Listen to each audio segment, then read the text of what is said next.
সম্পদ আছে, তার অন্য আয়ও আছে, তাহলে খাওয়া যাবে। আপনি নিয়ত করবেন যে আমি ভালোটা খাচ্ছি, হারামটা সেটা। তবে আপনি যদি কোনো কোদোয়া হন, এমন ব্যক্তি হন যাকে মানুষ অনুসরণ করে চলবে, আপনার জন্য উচিত হবে তার বাসায় না খাওয়া। কারণ আপনাকে দেখে মানুষ অনুসরণ করে।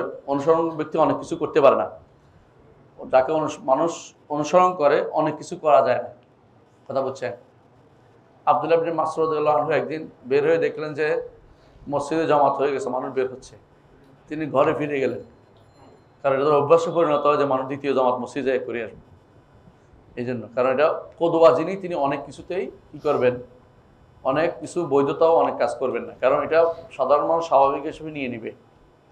যারা ঘুষখোর, সুদখোর বা পরিচিত, ওদের বাসায় যারা বড় আলেম যারা, তারা খাবেন না, বুঝলেন তো কথাটা?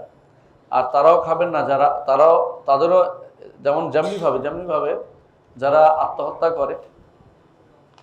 করে, ওদেরকে বড় আলেম যেমন কি দিবেন না, জানাজা দিবেন না।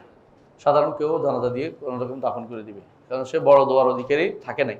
এই জন্য কেউ দাফন করতে তো হবে, কারণ সে তো কোন কারণে আত্মহত্যা করছে সেটা বোঝা যায় নাই।